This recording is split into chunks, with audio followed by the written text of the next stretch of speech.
Welcome back to the deep dive. Today, we're diving deep into Beyond Reasonable Doubt By Robert Dugoni. by Robert Oh, Dugoni, and yeah. you've given us a lot here. Yeah. We have excerpts from the novel, court transcripts, even police reports.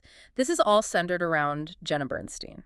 It's really a fascinating case study. It's not just a legal thriller. It gives us a glimpse into biotech, corporate ambition, the Mhm. ethical lines people are willing to cross. Yeah.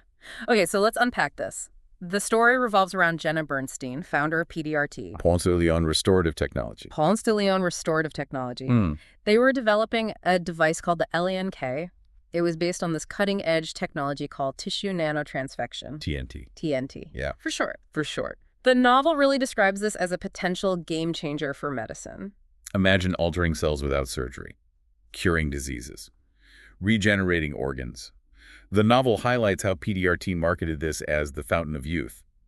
But the story reveals that the technology might not have been as advanced as Jenna claimed. Right, and that's where things start to get really interesting. We're introduced to Eric Way. He's an employee at PDRT who threatens to expose the company's exaggerated claims about this technology. Shortly after, he ends up murdered, and suspicion falls on Jenna. What's fascinating here is that the novel doesn't just tell us about the murder. It drops us right into the courtroom for Jenna's trial. So we see the legal system in action through these court transcripts and witness testimonies. And she's acquitted, right? But the story doesn't end there. It goes on, and a few years later, we meet Kira Duggan, a lawyer who had previously defended a man named Mark Strickland who had been accused of sexual assault. And I noticed that this detail, it seems like the author included it to highlight the kind of moral dilemmas that Kira often faces as a defense attorney. Yeah, and if we connect this to the bigger picture, it becomes clear that the author is setting the stage for the ethical complexities that will unfold when Kira takes on Jenna's case. It really makes you think about the choices that lawyers have to make, especially when they suspect that their client might be guilty. Right. And guess what? Just when Jenna's trying to rebuild her life, PDRT's chief investor, Cirrus Cole, is found murdered, and she becomes the prime suspect once again. And the plot thickens as we learn that Jenna and Cirrus were romantically involved. And the novel reveals that while living with Cirrus, Jenna was having multiple affairs, including one with the head of security. So these tangled relationships, they create this web of conflicting interests, and it makes you question everyone's motives. Okay. Whoa. And there's Cirrus's daughter, Adria, who also works at PDRT. Wasn't she the company's general counsel? Yes, general counsel, basically Yeah. the company's top lawyer. Yeah. And here's where it gets even more complicated. Adria was trying to get immunity for her father in exchange for his testimony against Jenna. So she was trying to protect Cirrus from legal trouble. But it seems also to expose Jenna's fraudulent activities. Hold on. Immunity from what? Remember how Jenna was overselling the LINK? Right. Well, it turns out that wasn't just marketing hype. The company was engaging in some seriously shady financial practices. So they weren't just exaggerating the science, they were cooking the books, too. Exactly. Wow. Adria was trying to protect her father from being implicated in this potential fraud and conspiracy case. Wow. Talk about a tangled web of relationships and motives. And we haven't even gotten to all the other employees at PDRT who might have had reasons to want Cirrus gone. Right. The author introduces us to a whole cast of characters, each with their own secrets and ambitions. Remember Lisa Tanaka? She was the company controller. She got fired by Cirrus. Okay, yes. And Adria sued her, didn't she? Yeah. What was that all about? Well, Tanaka had discovered that PDRT was manipulating its financial projections to mislead investors. Oh. She tried to raise concerns internally, Hmm. but was ultimately silenced, forced out of the company. So she was basically a whistleblower, trying to do the right thing, but ending up getting punished for it. Exactly. It's a classic David and Goliath scenario, highlighting the risks people face when they challenge powerful corporations. And it gets even more intriguing when Tanaka's suspicions about PDRT's fraudulent activities are later confirmed during the investigation. It seems like everyone at PDRT was playing a dangerous game with Jenna at the center of it all. The novel portrays her as a master manipulator, using people to get what she wants, even from a young age. Remember the story about the Coldplay concert? Oh, yeah. What was that all about? It was a flashback to Jenna's high school days. There was this contest to win Coldplay tickets, but Jenna didn't actually meet the entry requirements. So she convinced her friend Lauren to enter for her using Jenna's information. So Jenna was being dishonest right from the start. Exactly. And guess what? Lauren actually won the tickets. But instead of being grateful, Jenna manipulated Lauren into giving her the ticket, promising to pay her back later. Of course, she never did, and went to the concert with another friend, completely ditching Lauren. Wow, that's cold. It really shows how far back Jenna's manipulative behavior goes and how little she values her relationships. Yeah, and the Coldplay incident isn't just a random anecdote. It's a crucial piece of foreshadowing. During Jenna's second murder trial, the prosecution uses this story to establish a pattern of manipulation, arguing that Jenna has always used people to get ahead. It really underscores the point that past behavior can come back to haunt you, especially in a high-stakes legal battle. It's also a reminder that seemingly small acts of dishonesty can have far-reaching consequences. Okay, so we've got Jenna, the brilliant but manipulative CEO, a revolutionary technology with some potentially dangerous secrets, a web of tangled relationships, and 2 murders that she's connected to. Where do we go from here? Well, this is where Kira Duggan's expertise comes into play. As she digs deeper into the case, she uncovers even more shocking truths about Jenna's past and the lengths she's willing to go to protect herself. This is getting good. I can't wait to see how it all unfolds. We left off with Jenna's second murder trial for the murder of Cyrus Cole. And she's got Kira Duggan, her defense attorney, who has this history of defending, these morally complex cases. And what's so captivating about this part of the novel is that Dugoni doesn't just tell us about the trial. He drops us right into the action using these excerpts from the court transcripts and police reports. So we get to see, the legal strategy unfold, that tension in the courtroom, witness testimonies. Yeah, and remember, this is Kira's second time defending Jenna. The first time was for the murder of Eric Way, and she got her acquitted then too. So it really makes you wonder, is Jenna really innocent, or is she just really good at getting away with things? And the novel really plays with that ambiguity. And what makes it even more compelling is that Kira decides to hold off on giving her opening statement until the very end, after the prosecution has presented its case. Okay, that's a bold move. Yeah. What was her strategy there? Well, she wanted to see the prosecution's full hand, to understand their arguments and their evidence before revealing her own defense. She was playing chess, anticipating their moves, and planning her counterattacks. Wow, it's fascinating how the novel really highlights that strategic thinking involved in this high-stakes legal battle. It's not just about the evidence, it's about how you present it, how you frame the narrative, and how you outmaneuver your opponent. Exactly. And this approach really pays off for Kira. By the time she delivers her opening statement, she's already managed to poke holes in the prosecution's case, creating that sense of doubt in the minds of the jury. Right, and her central argument is that someone else framed Jenna, specifically Adria Cole, Cyrus's daughter. Precisely. And she uses Adria's own testimony against her, highlighting inconsistencies in her story and emphasizing Adria's access to the incriminating evidence. Remember those burner phones that the police discovered? Yeah. With the text messages between Jenna and Cyrus? Right, the messages that made it seem like Cyrus was planning to meet with the U.S. attorney and potentially testify against Jenna. It seemed like a smoking gun. Right. But Kira cleverly reveals that Adria, as the general counsel for PDRT, had access to all company communications, including those burner phones. So this raises the possibility that Adria could have fabricated those text messages, framing Jenna, maybe to protect her father or even to get revenge. Wow, so she turned the prosecution's own evidence against them. That's some serious legal maneuvering. True. But it's still a circumstantial case, right? There's no direct evidence linking Adria to the murder. True. But Kira strategically calls a series of witnesses to the stand whose testimonies start to paint a very different picture of Adria. Remember Lisa Tanaka, the company controller who was fired by Cyrus? Oh, yes. The whistleblower who tried to expose PDRT's fraudulent financial practices. What did her testimony reveal? Well, Tanaka's testimony is a pivotal moment in the trial. Not only does she confirm PDRT's financial manipulations, but she also reveals something quite shocking. She overheard Jenna and Thomas Martin, the head of security, having sex in Cyrus's office. No way! So there were even more affairs happening at PDRT than we thought. This is like a corporate soap opera. It is. But this revelation is more than just salacious gossip. It starts to unravel Adria's, seemingly perfect image as the devoted daughter. If Adria had known about Jenna and Martin's affair all along, wouldn't she have used that information to try and convince her father to break up with Jenna? That's a good point. It makes you wonder why Adria would protect Jenna, especially if she was so determined to bring her down. Unless there was another motive at play. Exactly. And that's precisely the seed of doubt that Kira plants in the minds of the jury. And then she calls Adria to the stand. And their exchange is one of the most gripping parts of the novel. Okay, I remember this. It's like watching a masterclass in courtroom interrogation. Kira starts by asking Adria about her relationship with her father, seemingly playing into that devoted daughter narrative.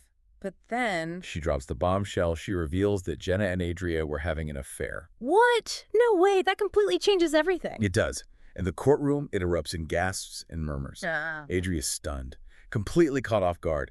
This revelation dismantles her credibility and casts a whole new light on her motives. Was she acting out of jealousy? Was she trying to protect Jenna or frame her? The jury is now left to grapple with all of these questions. So Kira uses this affair to suggest that Adria might have framed Jenna for Sirius's murder. But what about the other evidence, like the burner phones and the ballistics report? Remember, Adria had access to everything as PDRT's general counsel. Yeah. Kira argues that she could have easily planted those incriminating text messages and even had access to the murder weapon. Wow, so she's essentially saying that Adria is playing this long game, a very dangerous game to get revenge on Jenna. But is that enough to convince the jury? Well, it's certainly enough to create reasonable doubt. But Kira doesn't stop there. She makes a risky decision. She calls Jenna to the stand. That's a huge gamble. What was she thinking? It was a calculated risk, but a brilliant one. Jenna, looking pale and nervous, admits to everything. The affair with Thomas Martin, her manipulative behavior, even her role in the PDRT fraud. So she confesses to the fraud, but not to the murder. That seems counterintuitive. That's the brilliance of Kira's strategy. She knew that Jenna's honesty about the fraud, even though it was incriminating in a different case, would make her appear more believable when she denied killing Sirius. So it's all about perception, about creating this narrative that makes the jury believe in Jenna's innocence even if they don't like her. Did it work? It did. The jury, after much deliberation, returns with a verdict: not guilty. Jenna, once again, walks free. So she beats the charges, but what about her reputation, her company? Jenna may have won the legal battle, but she lost the war. Her reputation is in shambles. PDRT collapses. She loses everything that she worked so hard to build. It's a classic case of be careful what you wish for. Jenna's ambition, her willingness to cut corners and manipulate others, ultimately leads to her downfall. The novel doesn't offer any easy answers or simple moral judgments. It presents a very complex scenario where even the winners suffer consequences, and the lines between right and wrong become blurred. Okay, so we have a not guilty verdict. But the story doesn't end there. There's a final encounter between Kira and Jenna, and it's not exactly a celebration. Right. Jenna, despite being acquitted, is furious with Kira for revealing her affair with Adria. She feels betrayed, exposed. She accuses Kira of ruining her life. But Kira stands her ground. She points out that, Jenna's reputation was already in tatters, and that the affair was the key to securing her freedom. It's a tense scene that really highlights the ethical complexities of Kira's role as a defense attorney. How far is too far when it comes to defending your client? Is it okay to expose their secrets, even if it means securing their acquittal? These are tough questions that the novel really grapples with, and it's not just about legal ethics, it's about personal morality. You know about the choices we make and the consequences that we face. And let's not forget about the other major storyline running through the novel: Kira's relationship with her father, Patsy Duggan, a renowned lawyer who's struggling with alcoholism. Right. That storyline adds another layer of complexity to Kira's journey. We see her grappling with her own family issues while navigating the high-stakes world of criminal defense. Right, this parallel narrative highlights how personal relationships and past experiences can shape our choices, influence our sense of morality. Kira is constantly trying to reconcile her father's legacy with her own values, struggling to define what justice means to her. Okay, so we've got corporate intrigue, murder trials, tangled relationships, ethical dilemmas. There's a lot to unpack. But what about the actual science, the TNT technology? We haven't talked much about that. That's a great point. And the novel uses tissue nanotransfection as more than just a plot device. It explores the potential benefits and dangers of cutting-edge technology, especially when it's driven by profit and ambition rather than ethical considerations. So can you break down this TNT technology for us? How does it actually work? Imagine you have this tiny device, smaller than a needle, that can deliver genetic material directly into cells, altering their function. That's essentially what TNT does. It's a revolutionary approach to regenerative medicine that could potentially cure diseases and even reverse the aging process. That sounds amazing, but like any powerful technology, it has the potential for misuse, right? Exactly. And that's where the ethical considerations come into play. The novel raises these questions about the potential for exploitation, the risks of unintended consequences, and the importance of responsible innovation. So it's not just about the science itself. It's about how we use it, who controls it, and who benefits from it. These are questions that are relevant not just in the fictional world of Beyond Reasonable Doubt, but in our own lives as well. Absolutely. As technology continues to advance at this rapid pace, we have a responsibility to consider the ethical implications, to ensure that innovation serves humanity rather than exploiting it. This deep dive is really making me think about the bigger picture. You know, about the choices we make as individuals, as corporations, as a society. That's the power of a well-crafted story. You know, it can entertain us, intrigue us, but also challenge our assumptions and make us reflect on our own values. Okay, so we've covered a lot of ground, from the courtroom drama to the ethical dilemmas to the science behind the story.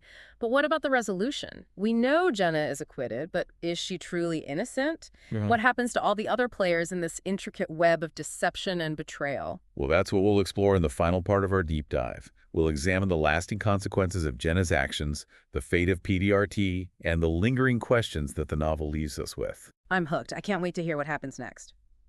Okay, so we've been going deep into Beyond Reasonable Doubt, really trying to piece together this whole puzzle surrounding Jenna Bernstein, her biotech company, PDRT, and these two murders that she's connected to. Yeah, it's a story that has kept us on the edge of our seats, questioning everyone's motives, and really grappling with these ethical gray areas of ambition, science, and the law. We've really seen how Jenna, she was driven by this relentless pursuit of success. She oversold the capabilities of PDRT's groundbreaking device, the L-Link. This device was, based on tissue nanotransfection, and it promised to revolutionize medicine, the potential to cure diseases and regenerate organs without surgery. Right, but that promise, as we've discovered, it was built on a foundation of deception. The technology, it wasn't as advanced as Jenna had claimed, and to maintain that facade, she really fostered this culture of secrecy and intimidation within her company. Employees were silenced, investors were misled, and anyone who dared to question Jenna's methods was swiftly dealt with. Remember Eric Way? He tried to expose the truth about the laying, and he ended up dead. Yeah, his death and later the murder of Cyrus Cole, PDRT's chief investor, it really casts a long shadow over the entire narrative. These aren't just plot points. They represent the dangers of unchecked ambition and the potential for corruption, when profit trumps those ethical considerations. And it's not just Jenna who's implicated in this whole web of deceit. We see how the allure of wealth, the allure of success, it blinds investors who turn a blind eye to the company's practices as long as the money keeps flowing. Yeah, the novel doesn't shy away from exposing the complicity of those who enable corporate greed. It raises those uncomfortable questions about the responsibility of investors and, the ethical compromises that people make in the pursuit of financial gain. It's a cautionary tale about the dangers of putting profit over people and the potential for these devastating consequences when corporations, operate without transparency or accountability. But amidst all this darkness, there are glimmers of hope. Individuals like Lisa Tanaka, the company controller who blew the whistle on PDRT's fraudulent activities, demonstrates the courage it takes to stand up for what's right, even when facing, these powerful adversaries. Her story is a reminder that speaking truth to power is essential, even though it often comes at a personal cost. And then, of course, we have Kira Duggan, Jenna's defense attorney, whose brilliance and determination ultimately secures Jenna's acquittal in both murder trials. Yeah, Kira is not just a lawyer. She is a force of nature, skillfully navigating that legal system, outmaneuvering the prosecution, and pushing those ethical boundaries to defend her client. She's such a fascinating character. She is. Yeah, she really embodies those complexities of the legal profession. Yeah. She grapples with moral dilemmas, questions her own methods, and ultimately emerges as this symbol of resilience and unwavering loyalty to her clients, even when she doubts their innocence. And her journey also kind of highlights the challenges that are faced by women in these male-dominated fields. She has to fight harder, be smarter, and constantly prove her worth. And she does it all while dealing with her own struggles, including this complicated relationship with her father. Right, and that father-daughter dynamic, it adds another layer of depth to the narrative. Yeah. Patsy Duggan, Kira's father, he's a legendary lawyer battling alcoholism. And his struggles, they mirror the ethical battles that Kira is facing in the courtroom, highlighting how those personal experiences, they can really shape our moral compass. It's a powerful reminder that even the most accomplished individuals, they face those personal challenges, and that seeking help and support is a sign of strength, not weakness. Right. And the novel, through these, intertwined storylines, prompts us to really contemplate that true meaning of success. Is it about achieving your goals at any cost? Or is it about maintaining your integrity and compassion along the way? Yeah. Jenna, despite her acquittals, she ultimately loses everything. Her ambition, her drive to win, leaves her isolated, broken. It's a cautionary tale about the seductive nature of power and the emptiness that can come with achieving success through, unethical means. And the ending of the novel is both satisfying and thought-provoking. Jenna faces consequences for her actions, even though it's not for the murders, it's for the financial fraud that she orchestrated. And, justice, it seems, prevails, but not in a simple black and white manner. Yeah, and what about Kira? What's her takeaway from all of this? Yeah. Kira emerges from these trials with a deeper understanding of the law, of human nature, and of herself. She learns that truth is often very elusive, that justice can be subjective, and that defending someone doesn't mean you're condoning their actions. It's a nuanced perspective that resonates with, the complexities of the legal system and the moral dilemmas that lawyers often face. Right. And the novel doesn't really offer easy answers. Instead, it leaves us with these lingering questions. What becomes of Jenna? Does she truly regret her choices? And what path does Kimura choose? Does she continue to defend these morally ambiguous clients, or does she find a new direction for her legal career? Those unanswered questions are really part of what makes Beyond Reasonable Doubt so captivating. It's a story that stays with you long after you're finished reading it. It makes you reflect on your own values, your own ambitions, and the choices you would make when you're faced with similar ethical challenges. Yeah, this deep dive has been a journey through the intricacies of biotech, the drama of the courtroom, and the moral complexities of human ambition. It's a reminder that the pursuit of knowledge, the questioning of assumptions, and the willingness to delve deeper into these complex issues are essential for navigating this, ever-evolving landscape of our world. Well, thanks for joining us on this deep dive into Beyond Reasonable Doubt. We hope you've gained some new insights, sparked some thought-provoking conversations, and maybe even discovered a new book to add to your reading list. Until next time, keep exploring, keep questioning, and keep diving deep.